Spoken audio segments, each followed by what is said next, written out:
Hey guys, RPG Tweaker from rpgtweaker.tumblr.com. Anytime you feel like messaging me here or there, please let me know. More than willing to help or talk about anything game related. So, on that note, this video is going to be for my session from last week for the Emerald Spire adventure path from Pathfinder. So, my group has cleared level 3. They had an interesting fight after clearing the boss Tarandar, plus like finding her little secret room and fighting an automaton I kind of mentioned in the last video. Party goes back to for Inevitable to give their party member Chunga a proper burial, plus to rest, resupply, and replenish. They go back, sell their loot and all that good stuff. They, as they left from the session 2 weeks ago, they would find out there was a breakout in the Temple of Silence where he was buried, and him and several other bodies are missing from their sepulchre or catacombs. So the party will eventually run into him at some point. So stay tuned for that. Yeah, it's going to be fun. I have the party member being replaced by a Oracle Paladin build. His name is Gideon.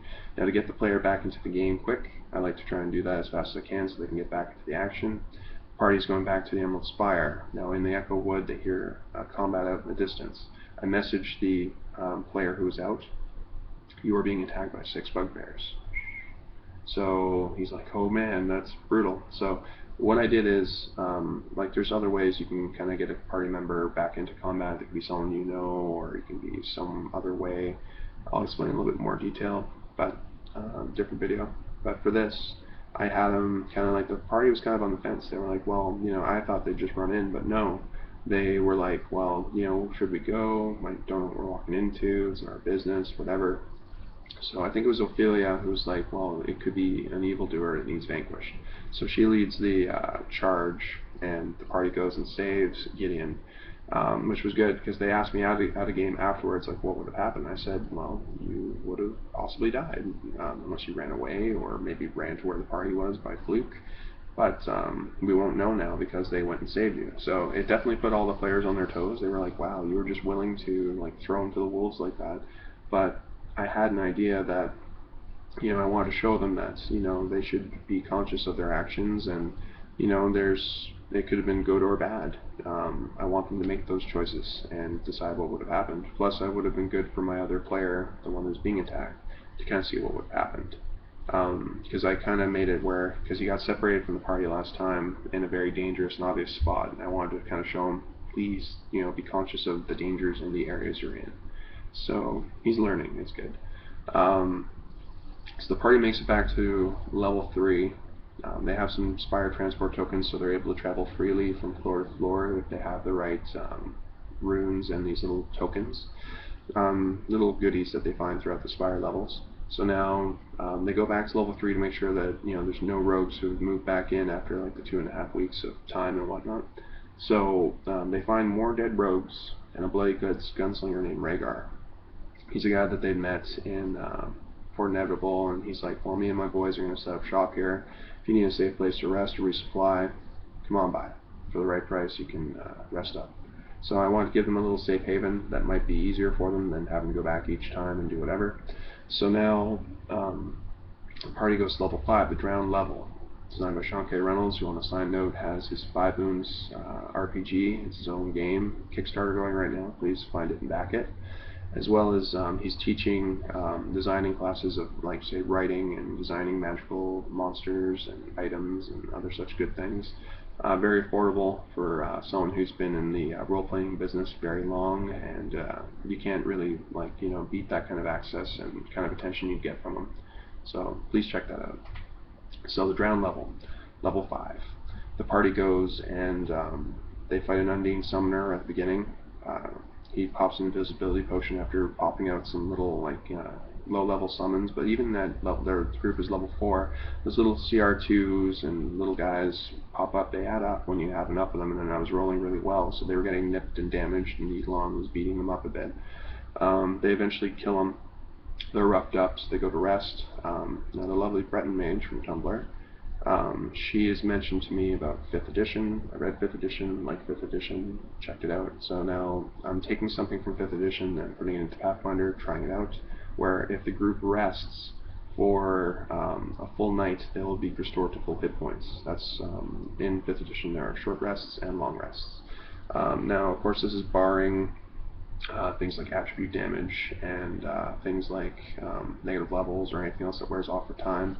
But unless there's some sort of specific time frame, or if they don't have the right amount of supplies, there's no reason why, like, we rest for a week, or we rest for whatever amount of time we need to get to full hit points, or what have you. It kind of helps just, kind of cut out the extra downtime.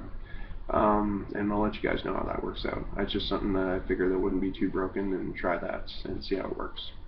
So, the party is exploring the rest of the ground level. Water's getting higher in some areas, a lot of swimming, aquatic terrain rules. If you guys aren't familiar with those, please check them out if you ever explore this level. They will help you indefinitely.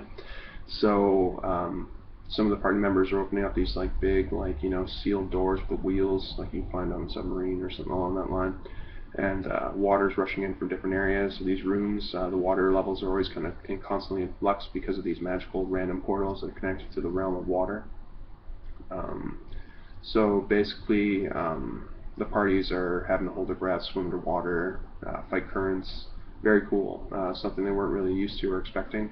So now the party members are kind of broken up. Raz and Magda are exploring one of the areas, and they get swept into a room that's full of bodies, and then there's a mudlord there who's a CR5. Nasty dude. So basically they strategically retreat and kind of lure it up into where the rest of the party members are, only to find that it's only Ophelia who doesn't want to swim because she has a wicked armor check penalty. So they go and they fight, and they spend a lot of their high-level spells and just go all out against this thing and beat it down, but they're still roughed up from it. Now, Zebulon the Inquisitor and Gideon, the new character, the Paladin Oracle blend, are exploring the top right corner where they keep, unknowingly, the most dangerous creatures that come through these portals.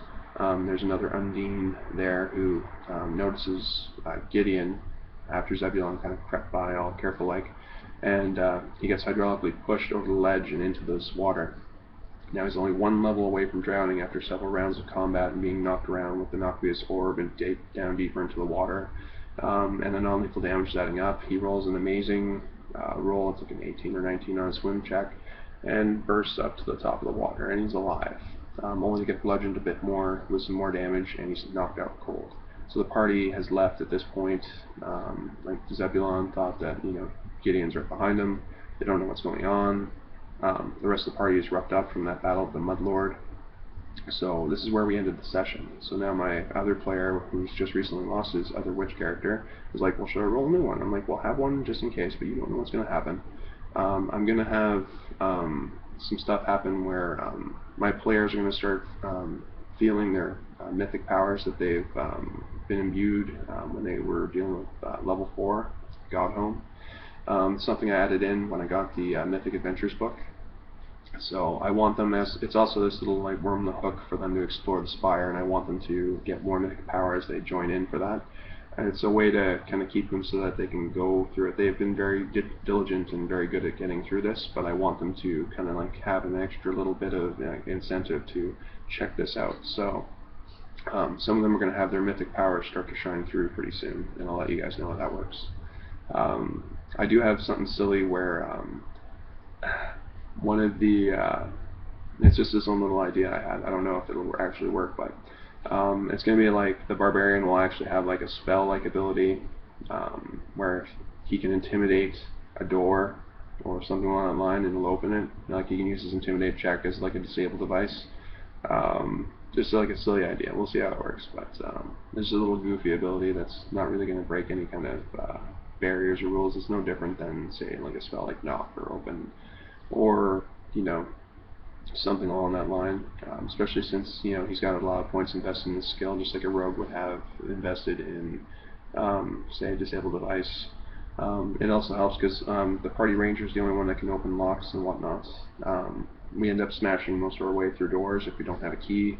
That takes time, and it's just something that would be kind of cute that she'll be able to do. So, all right, it was good talking to you guys. Please let me know what's going on, and again, if you need anything or want to ask anything, Oh, and on a side note, Order of the Amber Die. They are the only group, well, the first group in the world to clear the Spire, a bunch of hardcore gamers. They messaged me. As a message to you guys, more than willing to help out and give any kind of feedback I can. I'll try and be more up to date with my videos. Plus, I'm going to check out your website, and they have a PDF of their adventures, and they want feedback and what you experienced and what your ideas were. So, as a note to you guys are hardcore. Good job, and I will give you as much feedback as I can when I can. Alright, talk to you guys later. Good gaming. Bye.